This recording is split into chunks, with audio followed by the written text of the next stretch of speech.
World War II wild food hacks that quietly sustained millions. The survival knowledge we forgot. Food didn't just disappear during World War II. It became a weapon, a gamble, and a daily question of survival. Across Europe and Asia, millions stayed alive not because of rations, but because they knew how to turn forests, fields, and even city ruins into food. These were not desperate last acts. They were quiet systems of knowledge, passed hand to hand, rarely written down, and powerful enough to keep entire populations breathing through years of hunger. When supply lines collapsed and shelves went bare, wild food stopped being a curiosity and became a lifeline. Governments didn't advertise it, and soldiers rarely talked about it later. But ordinary people knew, and what they knew still matters today. One of the first things to vanish in wartime was fresh produce. Transport was prioritized for fuel and ammunition, not cabbages. In response, people turned to plants that had always been there, growing quietly along roadsides and field edges. Nettles, dandelions, sorrel, plantain, and lamb's quarters became daily food, not emergency fallback. Nettles were especially valuable. Once cooked, their sting vanished, and they delivered iron, vitamin C, and protein at a time when meat was really scarce. Families boiled them into soups, mashed them like spinach, or dried them for winter use. In parts of Eastern Europe and the British countryside, nettle soup wasn't poverty food. It was survival food that worked. Dandelions played a similar role. The leaves were eaten fresh or boiled. The roots were roasted and ground into coffee substitutes when real coffee disappeared. This wasn't just improvisation. These techniques had existed for generations, and wartime simply forced people to remember them. As the war dragged on, even wild greens weren't always enough. That's when people turned to trees. Not the wood, but the inner bark, known as cambium. In Scandinavia, Finland, and parts of the Soviet Union, pine and birch cambium was dried, ground, and mixed into flour. Bread made this way was dense, bitter, and far from ideal, but it stretched grain supplies just enough to keep people alive. Leaves were used too. Linden leaves were dried and powdered, then added to soups or breads. They didn't provide many calories, but they added bulk and micronutrients, which really mattered when hunger was constant and disease followed malnutrition so closely.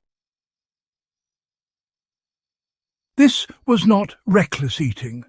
Communities knew exactly which trees were safe, how to process them, and how much the human body could tolerate. Mistakes were rare because this knowledge had been tested long before the war ever arrived. Wild food wasn't limited to forests. In bombed-out cities, people foraged in places no one had thought of before. Parks, canals, abandoned lots, and even rubble piles became food sources. In Berlin, London, Warsaw and Tokyo, residents collected edible weeds growing through cracks in the pavement. Chicory, wild mustard and goosefoot thrived in disturbed soil. So did mushrooms, which were carefully identified and quietly gathered at dawn to avoid attention. In some cities, authorities officially tolerated urban foraging because it reduced pressure on ration systems. Protein was the hardest thing to replace. Meat rations were minimal and livestock numbers collapsed in occupied regions. This pushed people toward animals they had once ignored. Rabbits were raised in sheds and basements. Pigeons were trapped on rooftops. Rats, though taboo, were eaten in extreme conditions, especially in besieged cities like Leningrad. These weren't reckless choices. People skinned, cooked, and prepared these animals carefully to reduce disease risk. Boiling, long stewing, and thorough cooking were essential. In China and Southeast Asia, wild insects such as grasshoppers and beetle larvae also became vital protein sources, dried or fried for storage. You know, this kind of eating didn't make headlines, but it sure made survival possible. With fuel restricted and metal scarce, fishing lines and hooks became really hard to replace. People adapted, though. Lines were made from unravelled rope, horsehair, or even plant fibres. Hooks were carved from bone, wood, or bent scrap metal. In rivers, people used basket traps woven from reeds. In coastal areas, tidal traps were built from stones and reused daily. These methods required no fuel, no machinery, and minimal materials. They worked because they were slow, patient systems designed for long-term use, not quick gains. This wasn't hobby fishing. It was quiet, disciplined harvesting that didn't destroy the ecosystem people depended on. One of the most powerful wartime food hacks wasn't about finding food. It was about preserving it. Fermentation allowed people to turn small harvests into long-lasting nutrition.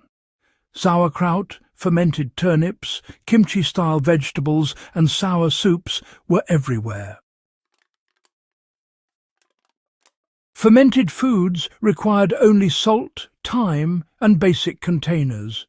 They improved digestion, preserved vitamins, and prevented scurvy when fresh food disappeared. In many households, a single barrel of fermented vegetables could mean the difference between sickness and survival during winter. This knowledge was ancient, but you know, wartime forced people to rely on it completely. After the war, people really just wanted to forget hunger. Industrial food systems returned, and supermarkets replaced hedgerows. Wild food became associated with shame or desperation, not intelligence or resilience. But, honestly, these skills never disappeared completely. They survived in rural communities, family stories, and old notebooks. Today they matter again, not because we expect another world war, but because they reveal something important. Humans have always survived by understanding their environment deeply, not by controlling it completely. World War II wild food hacks weren't about extreme survival scenarios. They were about flexibility, observation, and, well, humility. Knowing which plants grow locally, understanding seasonal cycles, preserving surplus when it appears, and, you know, respecting limits so food sources regenerate. These are not outdated ideas. They are timeless systems that function when modern systems fail. And here's the interesting part. You don't need a forest or a crisis to learn them. Even today, wild edibles grow in cities. Fermentation still works without electricity. Fishing traps still function without engines. These methods don't replace modern food systems.